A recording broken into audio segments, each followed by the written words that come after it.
Good Omens, Episode 1, In the Beginning. Podcast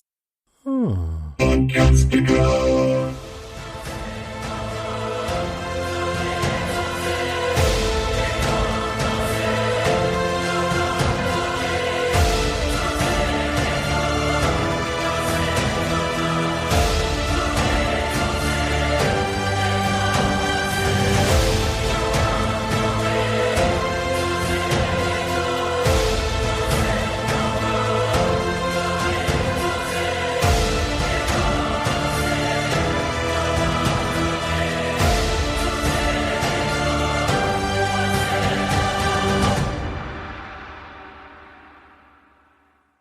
Welcome back to TV Podcast Industries. We're here to talk about the first episode of Good Omens, the brand new series on Amazon Prime from Terry Pratchett and Neil Gaiman.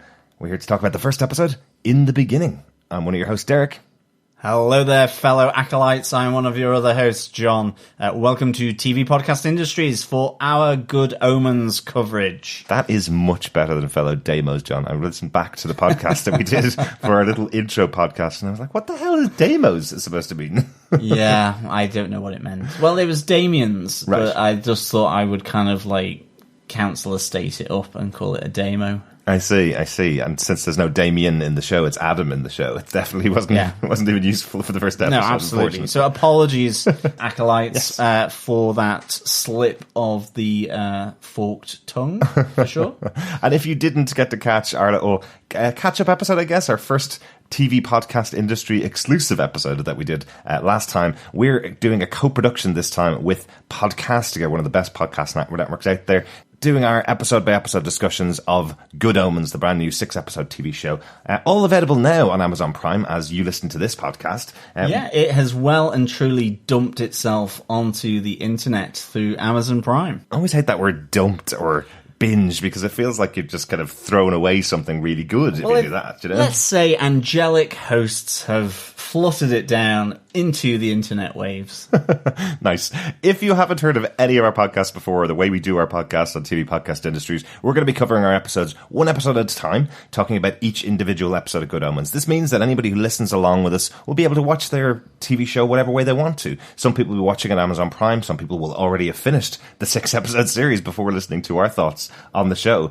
And also, the show is going to be rebroadcast once a week later on in the year in BBC. So if you're going to be watching it there, you can happily listen along with our podcast, Good Omens on TV Podcast Industries, and we won't be spoiling anything for any of the future episodes. We'll only talk about each episode one at a time. Yeah, but I think we will be moving on to our spoiler-filled review in a moment, but getting in contact with us, because we love to hear your thoughts about all things Good Omens. If you've followed along with our Gotham TV podcast and our Defenders TV podcast that looks at the Marvel Netflix universe, please come and join us over on our Facebook page at facebook.com/TV Podcast Industries. You can send your emails in and feedback on any of the episodes of Good Omens to goodomenspodcast@gmail.com.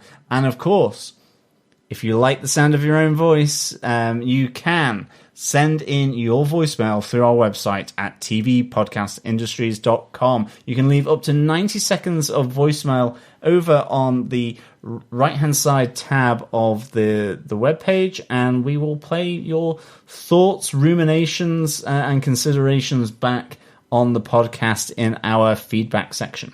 Reminder for Derek to set up the ability to record voicemails on TV Podcast Industries, because I haven't done that just yet. But by the time you hear the podcast, you should see that on there. If I haven't, you can just record it on your phone app of choice. Record your voice, whatever your thoughts about the episodes are, and email it to us at goodomenspodcast@gmail.com. And we're sure we'll play it on a future episode. And of course, remember, you can rate us, review us, and subscribe to TV Podcast Industries on any angelic or demonic podcast catcher of choice.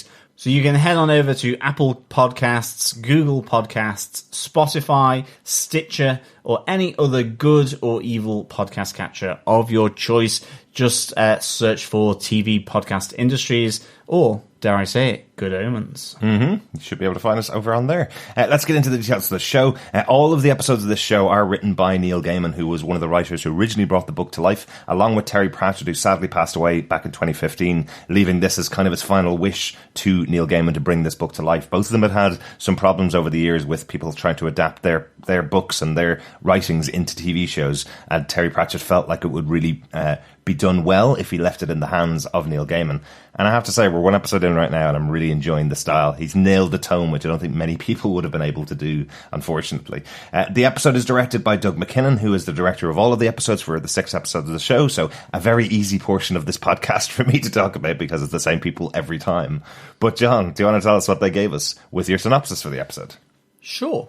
In the Garden of Eden, Demon Crowley tempts Eve and Adam to question the nature of good and evil, leading to their expulsion from paradise. Worrying for their safety, Aziraphale the angel gives Adam his flaming sword to protect his new family. Thus begins a long-running friendship between angel and demon and a complicated relationship with humans. Thousands of years later, the ineffable plan to bring about the apocalypse by introducing the Antichrist to an unsuspecting Earth needs Crowley to complete a simple task. Place the newly sweet-scented baby Antichrist with a visiting US cultural attache. Believing his mission accomplished, Crowley spends the next 11 years training the adversary in evil ways, while Aziraphale tries to negate his influence.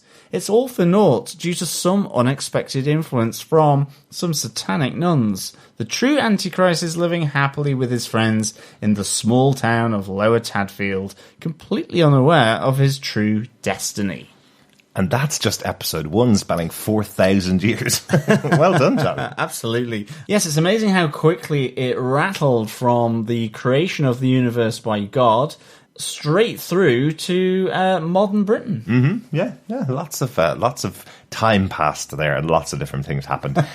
If you've listened to our podcast before, we'll say it once, I suppose, so in case you haven't heard them before, we normally take our top 5 moments from the episode, talk them through, and that allows us to get all the major points from the episode. We usually call them something related to the show, so this time we have our 5 signs of the apocalypse as our note for this episode, right?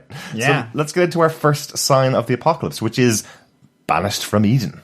Yes, the Earth, not only has it just begun, but Crowley and Aziraphale are kind of pottering around the Garden of Eden. I do like the walled garden in amongst the desert. It's cool, isn't it? I think rain hasn't been invented at this stage, so this is really good. And yes, I think Crowley is admiring his little sort of work with Adam and Eve and tempting them to scoff that apple. And as he says, there's not even a don't touch sign. I mean, it is kind of really signposting just to eat those crisp, fresh apples. I mean, who wouldn't? Yeah, I do really like that idea from Crowley. Effectively, he's saying, I think I was supposed to do this. You know, this is kind of my purpose. I am a person that tempts them.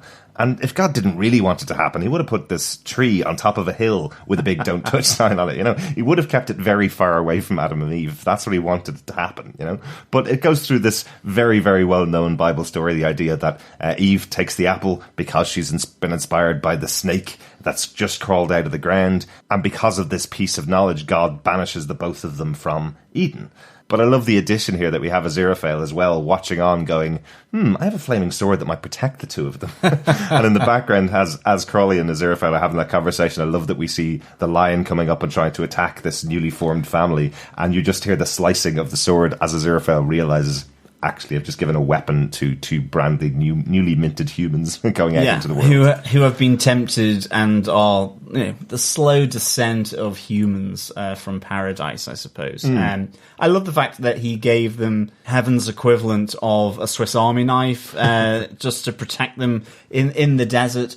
It's nice, it's intercut with the pitter-patter between David Tennant's Crowley and Michael Sheen's Aziraphale, because I think this really sets up the tone of their pitter-patter of conversation, and it's really nicely done. And, you know, an off-screen sort of slaughter of one of the first lions in the world as well. You know, really does kind of spell trouble and presumably that destiny of the apocalypse coming just around the corner in about 5,000 years or so. Really, really good. I do also quite like the fact that Aziraphale does hold out his wing to shelter Crowley from this new wet stuff that's coming from the sky.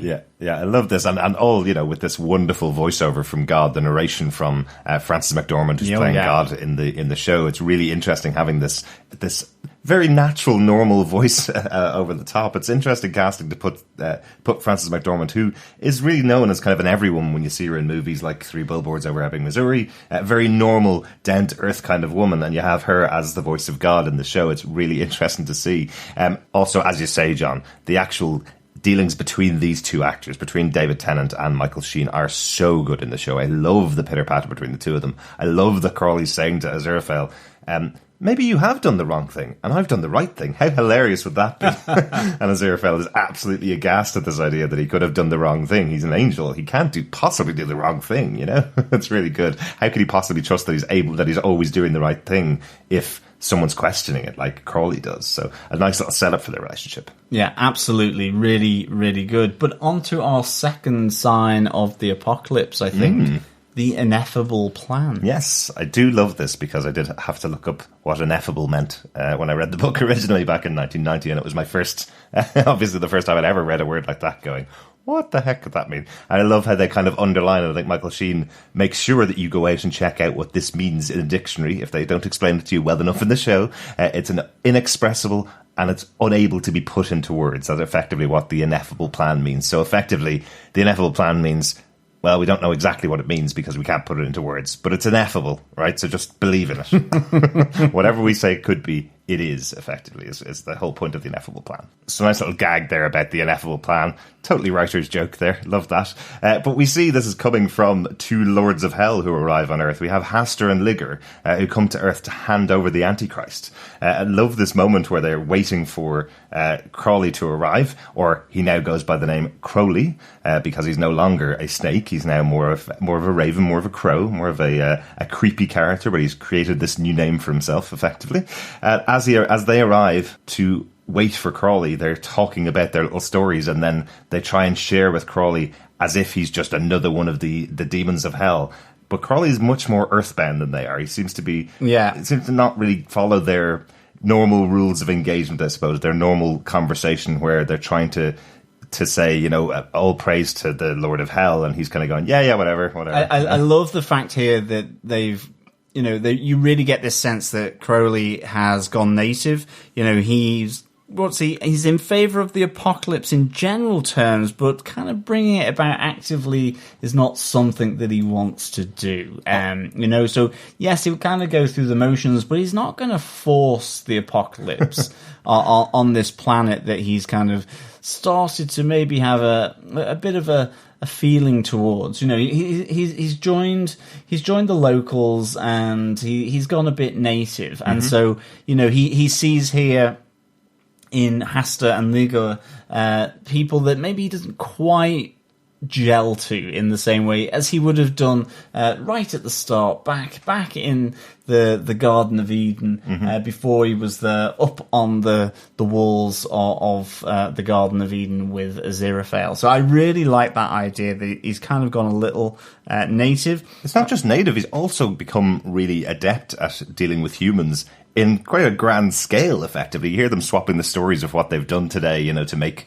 the Lord of Hell proud. And you have Hastur saying that he tempted a priest. And then you have Ligur saying that he told a politician that it was okay to take a bribe. And, you know, they say, you know, within 6 months I'll have the priest, and within a year we'll have the politician. And Crowley goes, I took down the network for 50 million mobile phone users in London. They're all going to be really angry at each other. We'll have them really quickly. So he's done this kind of mass scale takedown. It's very like the king of technology that you see in American Gods. It's very like that idea where he's moved with the times. He's done something very different that none of these Lords of Hell would think of. Yeah, absolutely. And it's a real nice kind of of moment of just making that distinction between, these kind of ye olde traditional lords of hell and Crowley here, who's really grown up with planet Earth and has really seen how it changes and is looking to, cause mayhem and strife throughout the population. I think it's really good. I love the fact he's got Queen on the stereo in the car as he drives up. The church, the graveyard, the baby in a basket, a bit like Moses kind of thing. All ready to kind of put this into plan. Yeah. Because actually, they're still not quite entirely sure what this ineffable plan is about, other than this basket of babiness. Yeah. And did you see the little gag that's going on throughout the rest of the episode that Crowley has taken down the phone signal for Londoners all across the city, and you hear him trying to make a phone call later on, and he can't make a phone call because of what he's done, because he's ruined it. The touch there, just in case you haven't read the book and you're looking at the TV show for the first time, the touch there about Queen on the radio, that's a little interesting gag that was in the book. Effectively, the joke in the book at the time was the greatest hits of Queen was so ubiquitous that if you left a tape in your car for long enough, every single tape would turn into Queen.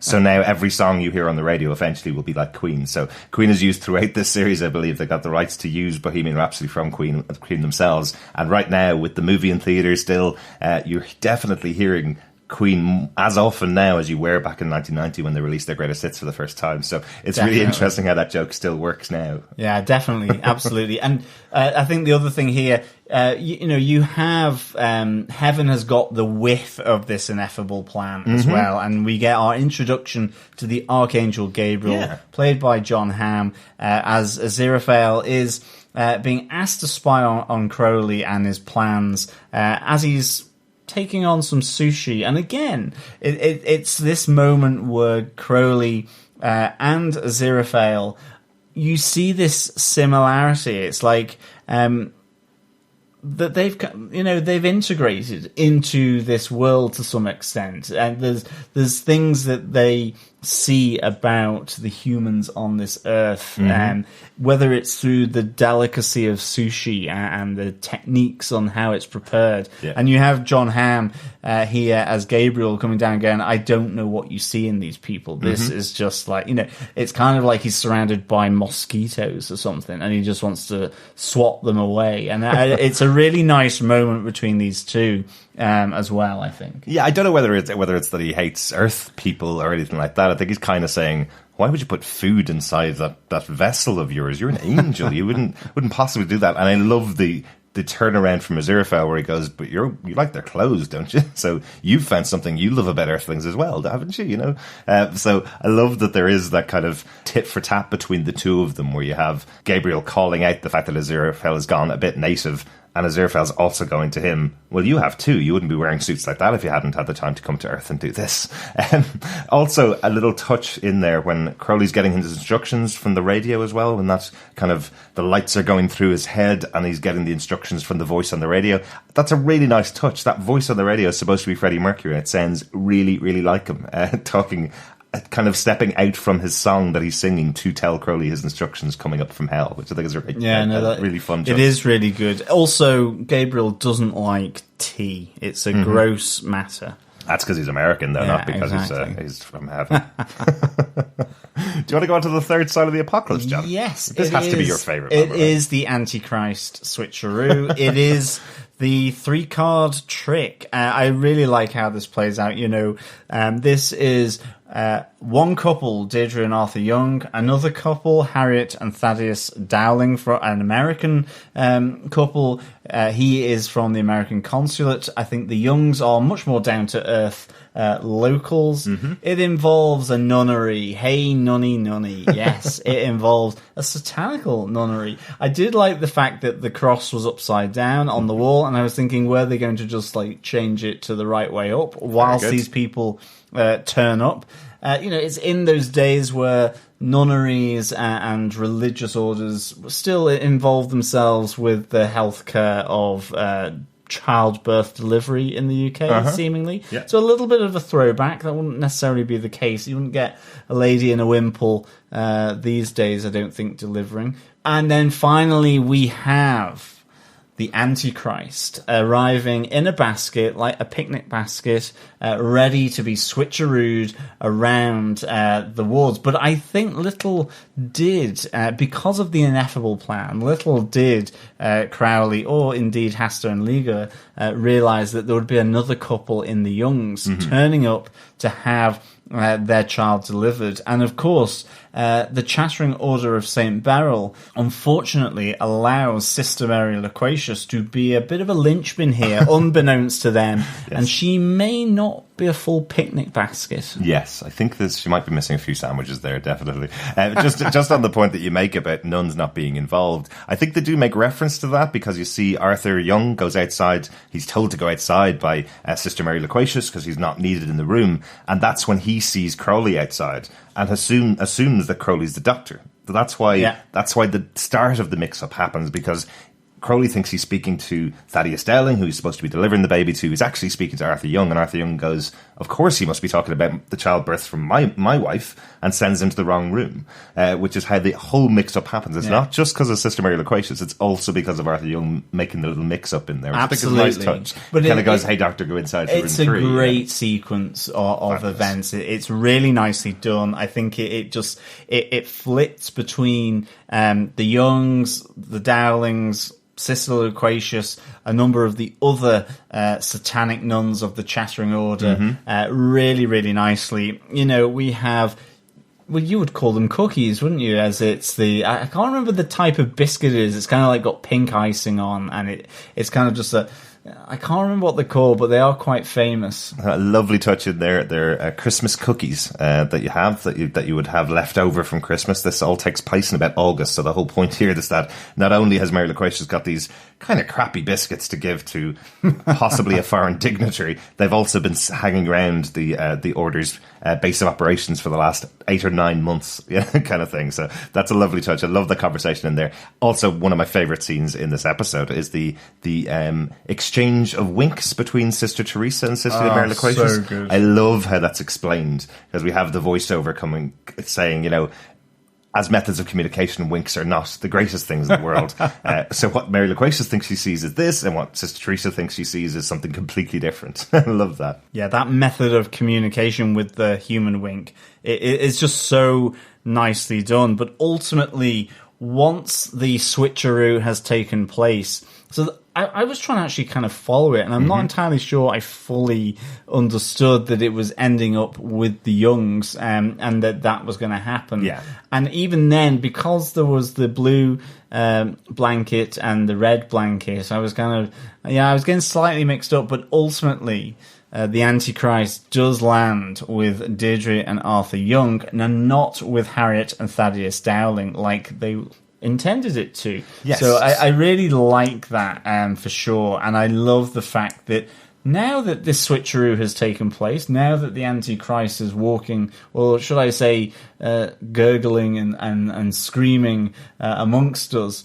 I love that Hasta returns to effectively destroy the Order of Chattering Nuns. Well, they fulfilled their purpose. They've been there for thousands of years waiting for this moment. And I love that he gives them the option, either do you want your nuns to be told that we're shutting it down, or should I just burn them all alive? It's kind of the option that he gives them. I should say as well, I love the naming aspect of here, that you have the nuns saying to the families, well, maybe you should try Damien. Damien Young? Don't know. Cain? There's always Adam. And then you have Damien Dowling. It's a little too literate. And in the end, going for Warlock. So I thought they were so good, those names. So maybe we'll see a few more Warlocks. I was so intrigued to see that the American diplomat's wife lands on the name Warlock and thinks it's okay. I don't know whether that's a little joke on Americans there. You know, it's obviously, if you haven't seen the movie The Omen, you may not understand where the gags come from here. The gag all in here is all about the movie The Omen, where their child called Damien is the Antichrist reborn, and he is a member of the American diplomatic corps. So that's where all the gag is coming from here. You absolutely expect that this is all going to end with the Antichrist, or let's give him his full name. The Adversary, Destroyer of Kings, Angel of the Bottomless Pit, Prince of this world, and Lord of the Darkness is going to end off in America. That's what you expect to happen, because that's what happened in The Omen. So you assume that's what's going to happen. But of course, it's a comedy here, so he's going to go home with the youngs to their little home in Lower Tadfield. Yes, indeed. Before we continue on, yes, we must also talk. There is a third baby involved, and I absolutely love the voiceover that says, it would be nice to think that the nuns had that surplus baby adopted. Wouldn't it be nice to think that? Yeah. As in, that would never happen. But of course, it's a show for all the family, so let's pretend it did happen. Yes, I really, though, however, think that it probably got burnt with the convent. Possibly. You know, possibly. I also, R.I.P. Sister Teresa as well. Mm-hmm. She does go the way of Neck Snap from Hasta as well. Mm-hmm. So I do. Yeah, and I mean, I have to say, this whole sort of sequence around the switcheroo to the eventual destruction of the convent is just really, it's really lightly dealt with. It just flits between the different rooms, the different things, and ends with this sort of explosion of the convent. And there's nothing more brutal than that. It is really, really good. Yeah. Yeah, it's probably my favourite sequence in the episode. It has to be. It's such a big moment for the show, really, this arrival of the Antichrist on Earth. Dealt with so well. But with the fourth sign of the apocalypse, it is a supernatural collaboration, one you would not expect between Aziraphale and Crowley. Yes, the absolute collaboration between these two characters, between Crowley and Aziraphale, this angel and demon who've been on Earth as adversaries for many, many years. But you kind of get this understanding that they have a relationship, they have a good friendship between the two of them. I love how Crowley is constantly niggling and tempting Aziraphale to follow along with him. You know, this whole idea that, you know, you'll lose the sushi restaurants, you'll lose little bookshops that we hear Aziraphale has his own bookshop as well. So he loves these kind of things, these little restaurants. He loves the music that's created on Earth. And Crowley says to him, you know, well, you've lost all the great classics. We have all of those people there. And Aziraphale goes, well, that doesn't matter. They've already written their music. And Crowley reminds him that, well, God doesn't have any of that in heaven. He only really has time for the sound of music. And you see the face on Aziraphale going, oh no, if you say that to Aziraphale, you pretty much do whatever you want. You'll only have celestial harmony. Celestial harmony. Celestial harmonies. Indeed. No bookshops. No gravel axe. You've only got 11 years. I love the fact that, you know, it's high end stuff for Aziraphale. Yes, really, really good. And of course, they're getting drunk as well on really high end booze as well whilst they discuss this. Chateau Neuf de Pape. Yes, he has a couple of 100 bottles still available to him. And then we have possibly the most disgusting scene in the episode where we have them sobering up, I'd say, after drinking a lot of Chateau Neuf de Pape. And it just pours straight back into the bottle. Does everybody know that that's how Chateau Neuf de Pape gets created and continued? Well, yeah, it's a little grim. It is a bit. It is a bit. But they do agree to watch over Warlock at the embassy as well. So we have Michael Sheen dressed as a yarp, kind of gardener. I'll mow the lawn kind of thing. And you have slightly American towards the end. It was towards the end, wasn't it? I can't do West Country accent, but it's kind of like a little like country foreigner, like Hot Fuzz, is what you a little Hot Fuzzy. Right. And then of course you have Crowley as the nanny, and that's really good as well. I love David Tennant dressed up as the old nanny to Warlock. It was just so good. Definitely channeling his evil version of Mary Poppins right there. Absolutely. A lovely little cue from the music here for the show. The music's done by David Arnold, who's done a lot of music for Sherlock and those kind of things. So you have this moment where you have David Tennant dressed up as the nanny singing his lullaby to Warlock when he's in bed. That same tune was played over the top when they were having the baby switcheroo earlier on in the episode. The same theme was played effectively. So it's nice to hear it with its lyrics to Warlock telling him about how to crush and kill the world and take control. And this idea for the next 6 years, you're going to have Crowley and Aziraphale dispensing different advice to this child as he's growing up, and hopefully negating each other's advice as they go along, so that he will eventually end off as just some normal kid who happened to be born the Antichrist. It's an interesting plan between the two of them. So they're both carrying out what they feel they should be doing with this child, and nobody will suspect that actually what they're trying to do is create a normal child being born between the two of them. Yes, it is. The plan is to thwart Crowley and allow him to grow up normal, effectively. Yeah. But they do find out that heaven doesn't want Aziraphale to succeed. They want him to fail because they want this oncoming war. They want the end of times war to show that God was always right. And we see that hell wants Crowley to make Warlock even more evil than he's making him, because this is supposed to be their representative on Earth as hell takes over Earth. So despite the fact that these two are doing what they should be doing, I suppose, both their sides and both the armies on their sides want them to do something different. Yeah, absolutely. So it's a nice little idea. It is really good. And I think, to our fifth sign of the apocalypse, that despite all their efforts around Warlock at the American consulate, or you have Adam Young eking his way out in the woods near Tadfield, getting ready for his birthday. But we have the fifth sign of the apocalypse, which is name that hellhound. Mm-hmm. Yes, really like this idea. So effectively, again, this is kind of something from many different rituals, I suppose, of the Antichrist. This idea of having this dog sent to him, the hellhound sent to him. I love this whole piece, because effectively you have Crowley and Aziraphale waiting at the birthday party of Warlock, doing an absolutely terrible job of providing entertainment for Warlock as a magician. We see Michael Sheen doing the worst impression of a magician that you've probably seen. Really enjoyable fun. I do want to know what happens between him ending his terrible magic act and what happens afterwards, because Warlock seems really happy at his party towards the end of it.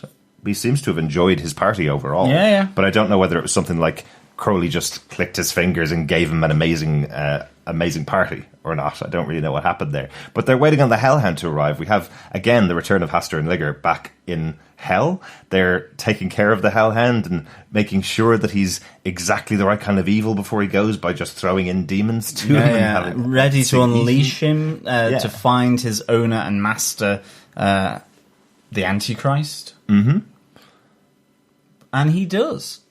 And it is, what will he be named? I love the fact that you have Adam there, on his birthday in the woods near Tadfield with Wensleydale, Pepper and Brian, his mates all around there. And he's just like, I want a dog. When they're asking him, what does he want? And then the Hellhound shows up and he goes, I'll call it Dog. And there's just this cute little dog with its little glowing red eyes as the Hellhound comes to his master as this cute little doggy. Yeah. But I love that little flick of the red eyes. Just so good to see that. But I love this moment where, he's completely unaware of his antichristness. And he has his Hellhound there, really cute with the red eyes. But Dog, of course, has to follow exactly what Adam says because he's the Antichrist. And the reason why he shrinks is because Adam says he wants one of those small dogs. One of those dogs that you can have a bit of fun with. Not those big ones, not those evil ones. Just a small little dog that you can have a bit of fun with, and it just shrinks down to this tiny size. Really love that idea. So we have a demonic hellhound inside a little cute puppy now. Yeah, exactly. And he comes to his master running, and really great moment to see. But what will be in store for us in episode 2, I wonder? Now that he has named his hellhound, the apocalypse is on its way. Certainly is. Really good episode for the first one. Yeah, definitely. Any particular notes that you have that we haven't talked about so far? My only note is that you have this moment where Crowley says the sound of music will be, played over and over again for eternity. Again, putting the fear of God into Aziraphale. And after he's been speaking with two of the angels, they close out with lines from The Sound of Music. I'll climb every mountain, I'll ford every stream, kind of thing. It seems like God's not the only one that loves The Sound of Music in heaven. Exactly. So really nice little moment there for me. And one I have to call out, because they kept it from the book, and it was probably the reason why I love this book so much, is that Earth is created in 4004 BC at 9:13 a.m. on Sunday the 21st of October, which means Earth is a Libra. And also born 5,980 years before me, because that's my birthday, 21st of October. So I always like this idea that have the same birthday as Earth. Maybe it's significant. I don't know. Is there any other significance to the 21st of October? And your name begins with D. Like so Earth. It could be like Damien. It could be. It could be. But there's probably a ton of things we've missed. We are recording this episode just a couple of days before the episodes come out on Amazon Prime. We want to know what you thought. We want to know what you saw in the episodes. Make sure you email your thoughts and your feedback about any of the episodes to us at goodomenspodcast@gmail.com. We hope you've enjoyed the episodes as well. I hope you've enjoyed this first episode. We know there are references because we've heard some interviews with the director of the show. We know there's some references to Doctor Who and to Sherlock and to some other shows that they were involved in. So we're going to be keeping our eyes peeled for the rest of the episode, seeing if we see a little blue police box possibly popping up in the background of some of the episodes. But if you see any of them that we don't see, make sure you email us in. And of course, Benedict Cumberbatch does give the voice for the devil. Yes, I feel like Satan. Yes, I feel like they might be a little bit less obvious than having, obviously, David Tennant, who was the former Doctor Who, in there. I feel like they may be a little bit more hidden in the episodes than that. Sure. So if you see any of those, make sure you email us in. John, what did you think of the episode overall? For me, I thought this was really good. I loved just the rhythm of it. I loved Michael Sheen and David Tennant. I mean, these two characters have to work, and I just loved the pitter-patter of their voices. I thought it was really nicely done. The switcheroo was a fantastic sequence. I loved, how it focused on Warlock, only to bring it back to Adam, and with the massive hellhound listening in, being converted into cute red-eyed dog. And so I give it 4 red-eyed demon doggies out of 5, Nice. plus a celestial harmony. Nice. That's a really good start to a series. Getting a pretty high score there. Only 5 episodes more to go in this series. We will be releasing them as we go through them, usually about 2 a week, probably for the next couple of weeks. We want to hear your thoughts about the episodes, so make sure you send them in to us. As we mentioned earlier on, pop over to our website at tvpodcastindustries.com to subscribe to the podcast. You can email us at goodomenspodcast@gmail.com, or you can follow us on Twitter at tvpodindustries, or over on Facebook at facebook.com/tvpodcastindustries. Yeah, please head on over and join us on any angelic or demonic podcast catcher. Just search TV Podcast Industries, or just search Good Omens as well. And be sure to join us for this fly through the 6 episodes of Good Omens. Can't wait for the second episode. This really was a great opener, and I can't wait to see what burns in the second one. Yes, we'll be back with our review of Good Omens, Episode 2, the book, later this week. And just a reminder before we go and before we finish up for this episode, check out some of the other podcasts over on podcastica.com, our wonderful partners. Kristen has just finished off her coverage of Game of Thrones with Jason over on House Podcastica. Go check out that. Some wonderful in-depth podcasts all about Game of Thrones. Yes, and moving from Game of Thrones and the Whites to the Walking Dead cast, which is going to be back with Fear the Walking Dead as well next week. So yeah, great podcast there for all things to do with the Walking Dead universe. Absolutely, and they also have Strange Indeed over there at Podcastica, doing some wonderful coverage on their off-season between Stranger Things. They also cover Black Mirror, one of our favourite shows. Black Mirror's coming back with Season 5 on June 5th, and they'll be covering the 3 episodes of Season 5 then. So check them out over on podcastica.com. Yeah, certainly looking forward to Black Mirror Season 5. It is going to be strange indeed. Nice, I like that, John. I like it. See you next time. Yeah, thank you so much, fellow acolytes, for joining us. We'll be sure to speak with you again soon. Bye. The apocalypse is coming. Grab your hard hat. Claire Payne.